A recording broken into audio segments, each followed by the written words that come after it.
আল্লাহর নবী বলেন, হে আবু বকর, 10 জন সাহাবা জান্নাতের টিকিট পাইছেন, এর মধ্যে তো আপনি প্রথম। আপনি আবার জান্নাতের টিকিট পাইয়া কেন কান্না করেছেন? আবু বকর বলেন, হে পয়গম্বর, যেই আল্লাহ খুশি হইয়া জান্নাতের টিকিট দিয়েছেন, ওই আল্লাহ যদি আবার আমার কোনো কারণে বেজার হয়, টিকিট ক্যান্সেল হয়ে যাইতে পারে, এই ভয়ে আমি কান্না করি। ও নবী, আপনিই তো বলছেন কিয়ামতের ময়দান বড় কঠিন হবে, যেদিন নারী আর পুরুষ সবাই উলঙ্গ দাঁড়াবে, ওই দিন সূর্যটা নিচে নেমে আসবে, সূর্যের গরমে গুনাহগারের মাথার মগজগুলো ভাতের মারের মতো ফুটবে, মাটির জমিনটা সূর্যের গরমে তামা হয়ে যাবে, জাহান্নামের আওয়াজে হাসরের ময়দানটা থরথর করে কেঁপে উঠবে। ওই সময় নবী আপনিই তো বয়ান করেছেন কিয়ামতের ভয়ানক বয়ান।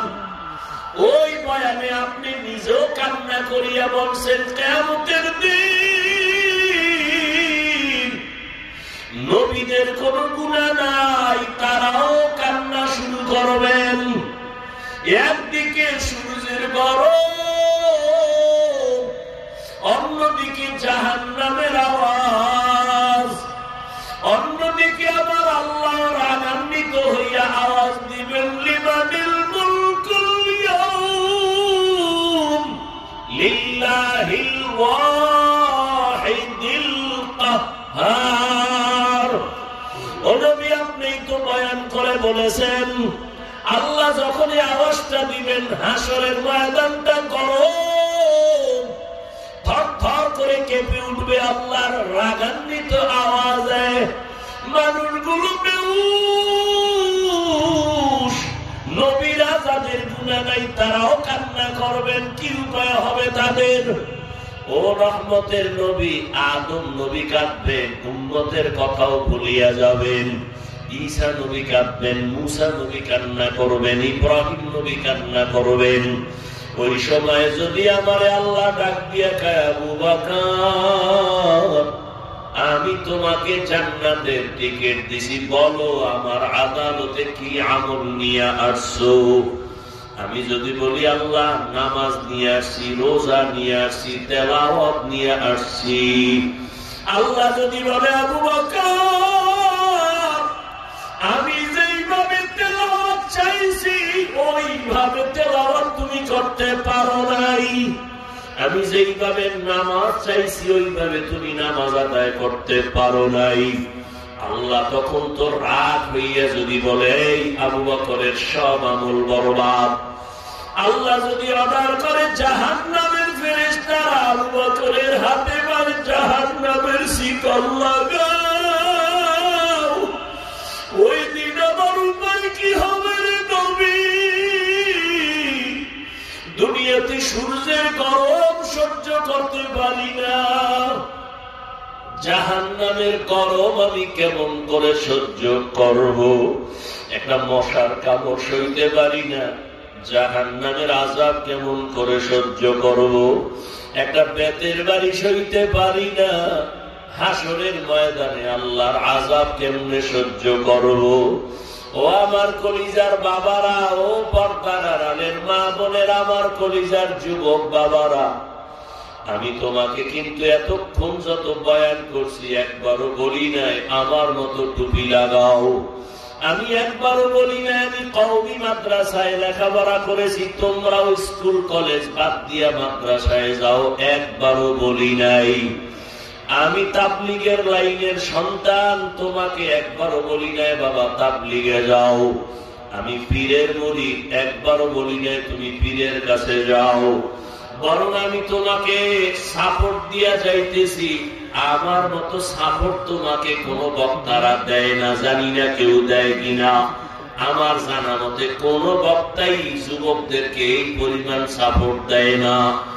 আমি চ্যালেঞ্জ দিয়া বলি, ও যুবক বাবা, স্কুল ছাড়িও না, কলেজ ছাড়িও না, আমি তোমাকে কলিজা দিয়া দোয়া করে গেলাম, স্কুলে পড়িও, কলেজে পড়িয়া ডাক্তার হও, ইঞ্জিনিয়ার হও, প্রফেসর হও, তুমি একজন ব্যবসায়ী চাকরিজীবী হও। মাদ্রাসায় যাওয়ার দরকার নাই। মাদ্রাসায় আমাদের আলেমের অভাব নাই, হুজুরের অভাব নাই, ছাত্রের অভাব নাই। আমার দেশে এখন অভাব আদর্শ ডাক্তার নাই, আদর্শবান ইঞ্জিনিয়ার নাই, আদর্শবান এসপি নাই, ডিসি নাই।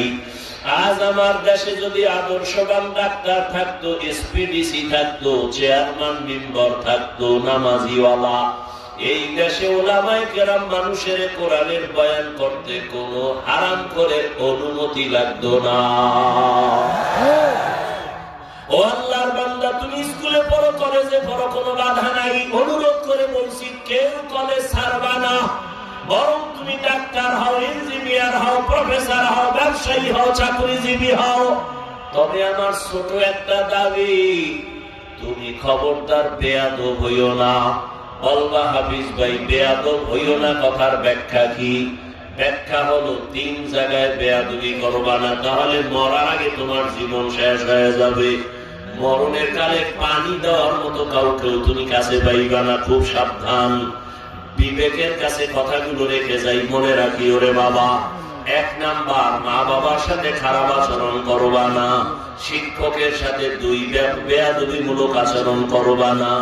3 আলেমের সাথে বেয়াদবিমূলক আচরণ করবা না। যদি মা বাবার সাথে বেয়াদবিমূলক আচরণ করো, আর মা বাবায় যদি কষ্ট পাইয়া বলে, আহ এটাই তোর জন্য একটা আগুন, এই আগুন যদি তোর কপালে লাগে তোর জীবন ধ্বংস। শিক্ষকের সাথে খারাপ আচরণ করার কারণে যদি শিক্ষক একটা নিঃশ্বাস ফালায়, তোর ছাত্র জীবনের লেখাপড়া সব ধ্বংস হয়ে যাবে। আলেমের সাথে খারাপ আচরণ করার পরে যদি একটা নিঃশ্বাস দেয়, তোর জীবন ধ্বংস হবে। অতএব মা বাবার বেয়াদবি নিও না, শিক্ষকের সাথে বেয়াদবি করে বরদোয়া নিও না। তুমি মা বাবার দোয়া নিয়া, শিক্ষকের দোয়া নিয়া, উলামায়ে কেরামের পরামর্শ নিয়া তুমি ডাক্তার হও, ইঞ্জিনিয়ার হও, প্রফেসর হও, ব্যবসায়ী হও, চাকরিজীবী হও।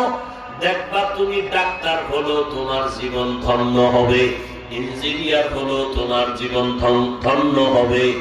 এবার তাকাইয়া দেখো যুবক বাবা, তোমার মতো বহু যুবক জীবনে মাদ্রাসায় পড়ে নাই, জেনারেল লাইনে পড়ে, স্কুলে পড়ে, কলেজে পড়ে, চাকরি করে, ব্যবসা করে, র্যাব, আর্মি, পুলিশ, বিডিআরের চাকরি করে, ডাক্তার, প্রফেসর, ইঞ্জিনিয়ার, 5 ওয়াক্ত নামাজও পড়ে আছে না নাই?